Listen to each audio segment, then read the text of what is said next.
Fala pessoal, Alessandro Valentim aqui para mais um vídeo e hoje para te fazer uma pergunta. Você já viu aí na thumb qual é o título do vídeo, né? Será que o fisiculturismo hoje ele depende só de músculos? Será que depende também de carisma? Será que ao longo da história nós tivemos campeões que venceu por carisma? Será que a polêmica de 80, quando o Arnold venceu, teve mais a ver com carisma do que com músculos? O que você pensa a respeito disso? Bom, eu quero falar sobre esse tema nesse vídeo, mas antes, se você não é inscrito nesse canal, considere se inscrever, já deixa aí o seu melhor comentário ao final do vídeo, caso ele tenha sido relevante para você.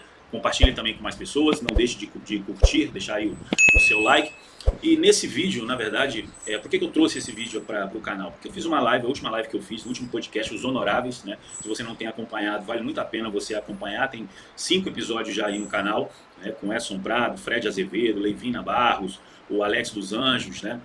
O Brian Moss, que foi um dos fotógrafos mais importantes ali dos anos 90, para o fisiculturismo, as melhores fotos foram tiradas por esse cara. Então tem muito conteúdo legal para quem gosta realmente de conteúdo relevante acerca do fisiculturismo. E no último podcast, Os Honoráveis, com o Edson Prado, ele me falou uma coisa que eu fiquei pensando depois, né? Ele disse que uma das primeiras coisas que ele aprendeu com o Arnold Schwarzenegger, quando ele estudou a história do Arnold, e quem conhece a minha trajetória sabe que eu também estudei muito a história do Arnold, conheço de ponta a ponta, foi que o fisiculturismo não se tratava apenas de músculos, né? O fisiculturismo se tratava também de carisma, de presença, não só dentro, mas fora do palco, de criação de narrativas, né? De se aprender a se vender e a vender, né? Nos anos 70, o Arnold chegou a dizer que o fisiculturismo, na verdade, era um show business, né? Ou seja, não era só subir no palco e apresentar os seus músculos, era exatamente ter toda uma construção de personalidade que vinha de fora para dentro. É por isso que o Arnold conseguiu furar a bolha do esporte, levar o fisiculturismo para o público americano comum, que não era realmente uma ênfase, por exemplo, do Joe Weider ou dos irmãos Weider nos anos 60 e 70. Na verdade, eles queriam vender revistas, eles queriam vender produtos e equipamentos esportivos, eles queriam popularizar o esporte, mas para dentro da bolha. O Arnold conseguiu fazer isso para fora, né? Em 72, quando ele conhece o George Butler e o Charles Gaines, que escreveu o livro Pump Iron, né? O George Butler foi o diretor do filme Pump Iron, ele entendeu que eram os caras perfeitos para fazer com que isso fosse possível. E uma das primeiras coisas que o Arnold fala ali na sua biografia até, é que ele entendeu logo de cara o que não tinha no esporte, que era alguém fazendo esse papel. Então ele falou, eu vou ser esse cara.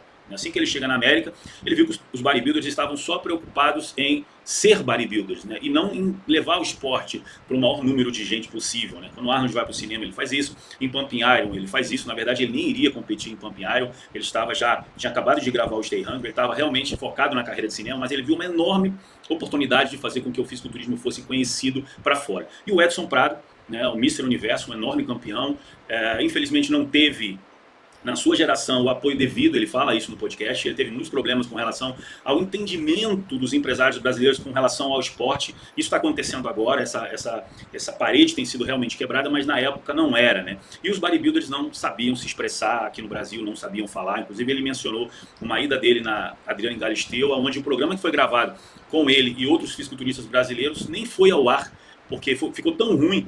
Ele falou, os caras não sabiam responder nada, os caras não sabiam se comunicar, não sabiam falar. Por quê? Porque não entendiam a importância da comunicação, do network e da presença fora do palco, né? E o Edson já era um cara que entendeu que era preciso criar uma narrativa, era preciso criar uma história para que o público realmente se interessasse, que foi o que o Arnold fez em Pumping Iron, né? Então, assim, a grande questão desse pensamento é que o fisiculturismo, na verdade, ele não é vencido só pelos músculos no palco. Ele é vencido por uma trajetória que é construída fora. E aqui eu quero fazer trazer algumas comparações para que você pense, né? Por exemplo, em 1971, né, o Arnold vence sozinho o Mr. Olympia. Porém, todos os seus adversários que deveriam competir juntamente com ele não competiram, porque naquele ano a IFBB criou uma nova regra onde todos os caras que competissem numa outra federação e não fosse a IFBB, estariam fora do Mr. Olympia. Porém, o Arnold, por ter competido no Mr. World da União Atlética Amadora, também deveria estar fora desse Mr. Olympia de 71, mas não esteve. Isso por quê? Porque o Arnold tinha carisma, o Arnold era a cara da IFBB, o cara tinha a presença que a IFBB precisava para, obviamente, alavancar o esporte, então ele não poderia ficar de fora, até porque se ele ficasse de fora, não existiria Mr. Olympia em 71. Nos anos 60, logo no início do Mr. Olympia, a figurinha carimbada era o Larry Scott, o Golden Boy, né? Então, sem o Larry Scott, provavelmente o fisiculturismo, o Mr. Olympia não teria saído nem do papel, né? Se fosse outro cara, talvez o Mr. Olympia não teria deslanchado. O Larry Scott era a pessoa ideal. E o mais interessante é que o Larry Scott era esse cara do network, da interação, né? Ele chegou aí na África, convocar o Reg Park, ele fez um tour para trazer atletas para competir naquele Mr. Olympia. Então era um cara realmente que tinha esse entrosamento, né?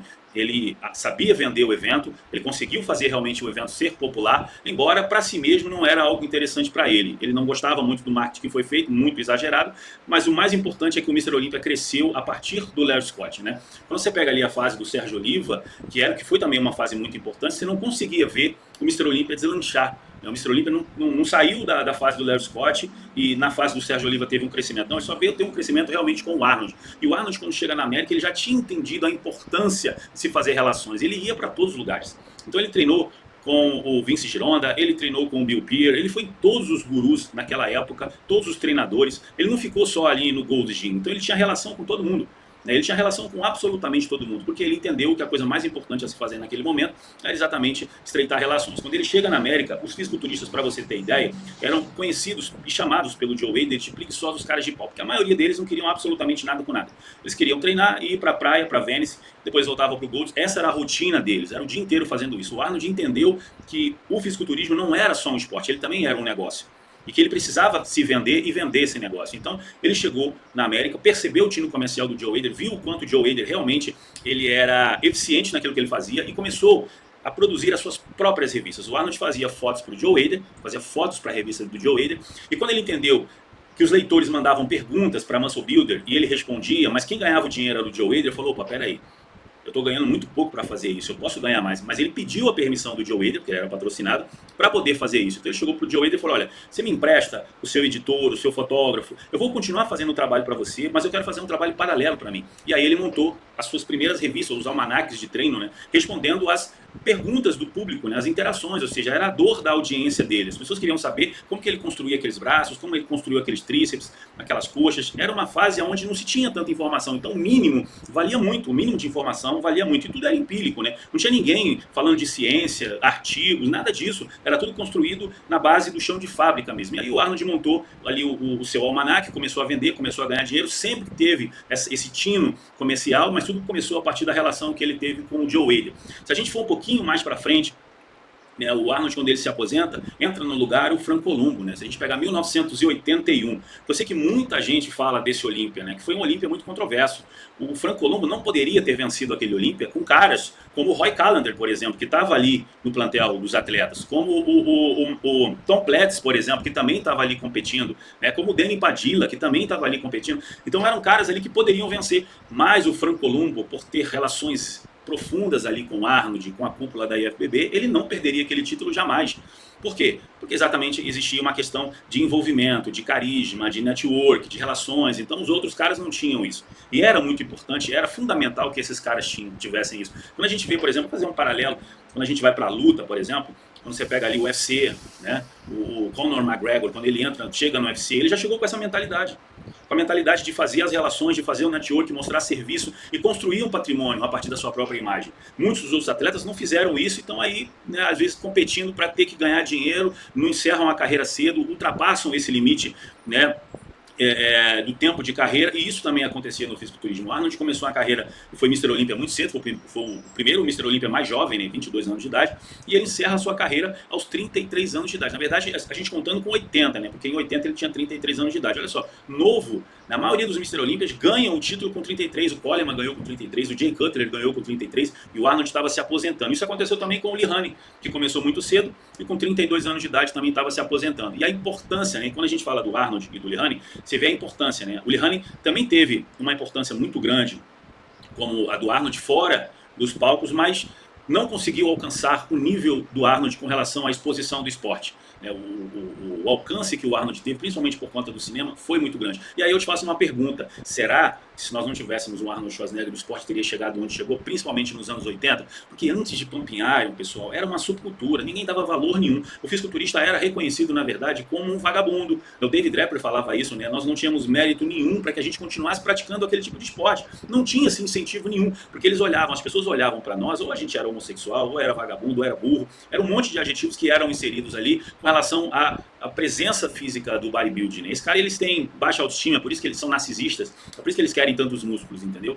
Mas a verdade é que o Arnold, ele conseguiu vencer essa barreira do preconceito e mostrou para o americano comum o quanto um fisiculturista podia ser inteligente. A gente vê há pouco tempo aí, na nossa mídia atual, né, o papel que fez o Chris Bumstead. O Chris Bumstead fez esse papel do Arnold fora dos palcos. Ele conseguiu ser uma presença ativa na mídia, ele conseguiu fazer esse papel, né, do network, das relações, trazer realmente o público para gostar de fisiculturismo. Muita gente que nem sequer sabia o que era fisiculturismo passou a gostar do esporte por conta do carisma do cara, da presença do cara, entendeu? Era um cara que se vestia bem, era um cara que é pai de família, uma representatividade do esporte, um cara que tinha tino comercial para os negócios, aquilo que o Arnold fala sobre a questão de saber vender, era um cara que entendeu o game, entendeu? Muitos fisiculturistas dos anos 70 estão até hoje aí, né, vendendo o almoço para comprar janta. Por quê? Porque não aproveitaram a oportunidade, não aproveitaram esse tempo, né, de carreira que é curto para construir um legado, para construir uma imagem, né? Hoje, dificilmente você não associa o fisiculturismo ao Arnold, né?